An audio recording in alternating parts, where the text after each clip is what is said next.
Hello, welcome to another video. Welcome to February. We're in February. Yes, we made it. This is going to be my January wrap-up. I should have counted this already, hang on. I read 7 books in January, which for me is dot on around what I wanted to read. Last January I read 20 books, it was too many, the wrap-up was a lot, and I just felt like I didn't retain it in the same way that I wanted to, so this month I wanted to read less books than I did this time last year. And I have done that. So this is a 7-book wrap-up, and I'm really pleased with the books I read. I read some really interesting books, and I'm trying to push myself to read different types of books than I might normally pick up, or books maybe that I would normally find quite daunting and things, and this TBR has been a real mix of those, so I'm very excited.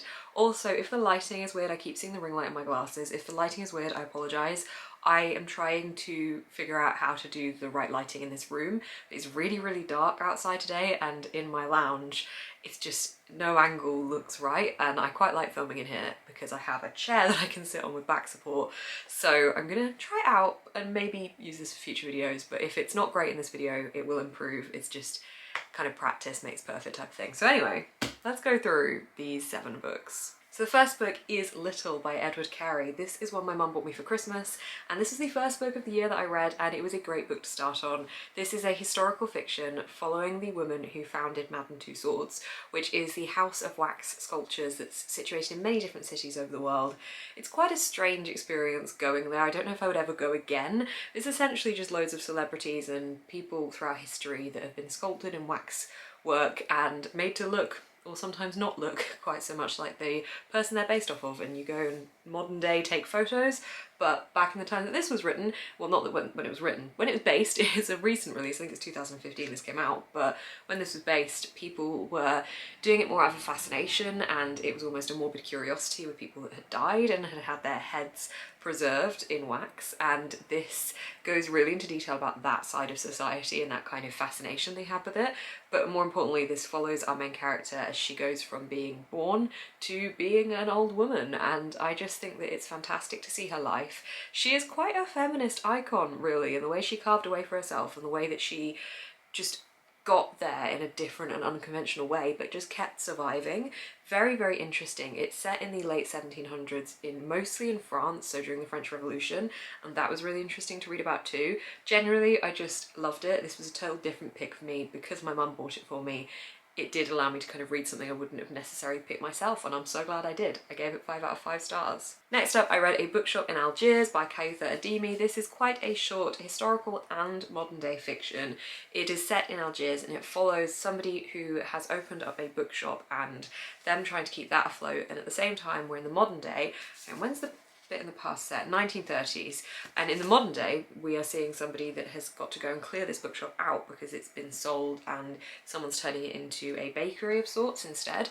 So we're seeing the life of this bookshop at its very start and then at its very end, and in that sense it's kind of sad, and seeing this man's dream and what's happened to it, but also it's really lovely to see the journey the books have gone on and the journey that the people who love them have been on too, and the kind of way that the books affect the lives of the people in this book, even if they're not necessarily that much of a lover of books. It's just showing the power of books, and I thought it was very powerfully done, and I really, really enjoyed this one. One of the things I think this book did really well also was the way that it balanced teaching the reader about Algerian culture and what was happening in 1930s onwards in Algeria, and how it balanced that with, in a kind of there were 3 different formats of chapters. There was the past, the present, and then the kind of almost non-fiction type of chapters that did give you this contextual information, and I think that was just done really well, and it balanced it out really brilliantly, and I gave this 4 out of 5 stars. Then I read Assembly by Natasha Brown. This is another little ditty one.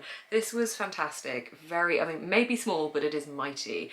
Very, very poignant, and a very critical look on society, on gender, on race, on privilege, class.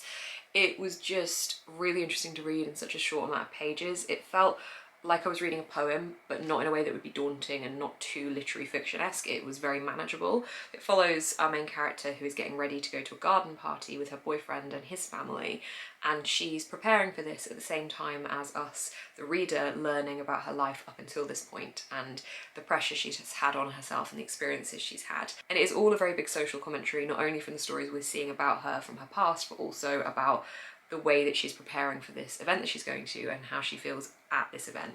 It's really interesting, I really enjoyed it, and I gave it 4 out of 5 stars. I honestly don't even know how to describe this next book properly to you because there's just so much in it, but this is Cloud Cuckoo Land by Anthony Doerr. This is my 4th book of the month. This was chonky, and yet I read this in like 4 days because it was that good. This was absolutely fantastic. It is taking place over multiple different timelines and multiple different narratives. There's 4 different timelines, 5 different narratives, I think, if I can remember that rightly. And it was all centric around Cloud Cuckoo Land, which is this rather old story that has been carried throughout the years. And it's just absolutely brilliant. There is a lot that is critical to our environment and the way that we're treating our environment in this book, and what the state of the planet is and what it's going to become if we don't change. So this is very much a cautionary tale as well. But I just thought it was brilliantly bizarre, absolutely encompassed a love of books, partially takes place in a library, epic, heroic, just everything I wanted in this kind of a book. It was chonky, but in a brilliant way, because there was just so many different things happening and you just wanted to see how they're all going to knit together, and I just absolutely adored it. And I have now bought, is it called All the Light We Cannot See? Is that the next one by this author? I may completely remember the wrong book there, but I bought this author's original debut. Is it their debut? I bought another book by this author, Anthony Doerr, because I just enjoyed this one so much. I think the characters were just so lovable, and just also I think what was brilliant about them is they were very much like everyday people that had just had something special drawn out of them by this author, and that was what their characterization was centered around, and that was really nice to read about as well. So I loved it. I gave it 5 out of 5 stars, and it made me cry. Then I read You'll Be the Death of Me by Karen M. McManus. This one unfortunately disappointed me a little bit.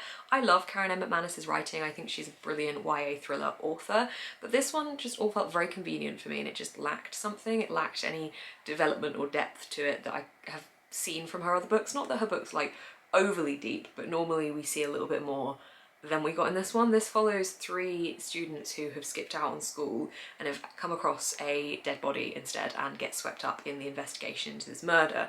But it's all just so silly the way it's handled. I felt there was a lot of times where I was just screaming at them, thinking like, is that honestly the best route to take that in? And it just felt far too easy at times, and also just stupid at times. However, saying that, I did get the goosebumps feeling, and the ending did have me hooked in the way that it drew everything together. I thought that was good, and I think maybe that's what Karen M. McManus does very well as well, is when it comes to that pivotal reveal point, she does that really well and keeps you hooked. But it just disappointed me. It was not my favourite of hers. I think I really liked You Can Keep a Secret of all of hers the best, I think. Is that the separate, like the standalone one? Because there's One of Us is Lying, One of Us is Next, Two Can Keep a Secret, The Cousin, and then this one. Yeah, so Two Can Keep a Secret is currently my favourite Karen M. McManus, but this one I gave 3.5 out of 5 stars. Then I read our Patreon book club pick for Jan and Feb, which was My Grandmother Sends Her Regards and Apologises by Frederick Backman. This is still our book club pick for February, so if you did want to join in, it's available to the Rivendell tier onwards, and there's a link down below. This was absolutely lovely. I thought it was delightful and wholesome and warm and just very friendly and full of lovely family, both found and not found family, whatever the opposite of that is.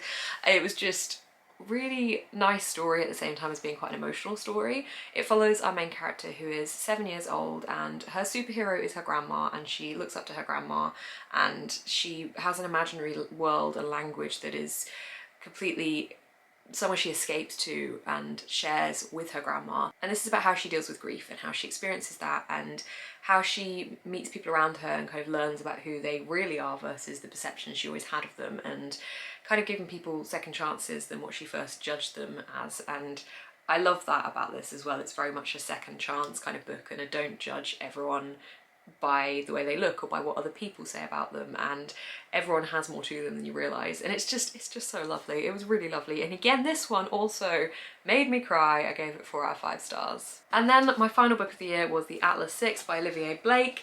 This disappointed me. This was an ARC that was sent to me by the publishers, and I was hoping for so much more than I got, particularly because the first 80 pages were fantastic. We follow 6 people? Yes, 6 people who are all magical in different ways. There's different types of magic in this world, which I love. Somebody has like a plant magic based thing, which I definitely really enjoyed reading about, and she was one of my favourite characters. Anyway, they are 6 people that are brought together that are meant to be like custodians slash caretakery, looker aftery people of the modern version of the Library of Alexandria and the kind of archives of Alexandria. and they have to go through these trials, except only 5 of them will make it through to the second round rather than all 6. So the book is essentially, the first part, the best part, the part that felt like a film in my head, was them being compiled together and being made into a group of 6, and we find out who everyone is, what they can do. It's great. Then I don't know what the rest of the plot was from there. We basically have this year of them doing this kind of training, except there's no explanation of the magic system. The setting is really poorly described.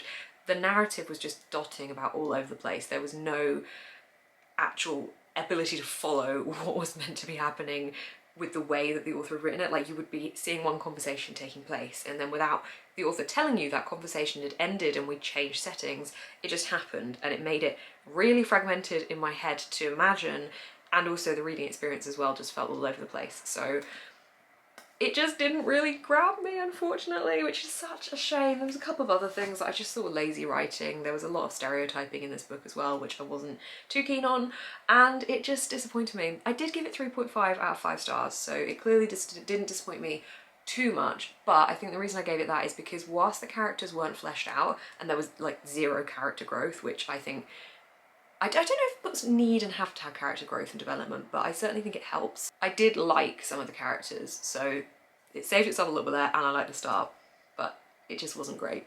It was not great, so 3.5 out of 5 stars. So those are my 7 books. I think it was a fairly decent reading month, to be honest. I read some really good ones, and I read quite different, but like they were all quite different from each other. None of them felt like they were at all similar, so that was a win as well. Thank you for watching this wrap up. I hope the lighting hasn't been too terrible. Honestly, I just need to get better at sorting out my ring light, but it's such a hard balance, because if you put it too white, you're washed out, and if you put it too yellow, you are very sepia. So yeah. Anyway, maybe if the summer could just hurry up and get more natural light, that would be amazing, because yeah, filming in daylight, there isn't any at the moment. It's just so dark. Anyway, I hope you've enjoyed this video. If you have, please do give it a thumbs up. Comment down below how many books you read in January and what your favourite was. Subscribe to see more of my face on your feed. If you want any behind the scenes content, live shows, lots of different things, my Patreon is linked down below. Thank you so much for watching. Keep smiling and stay positive.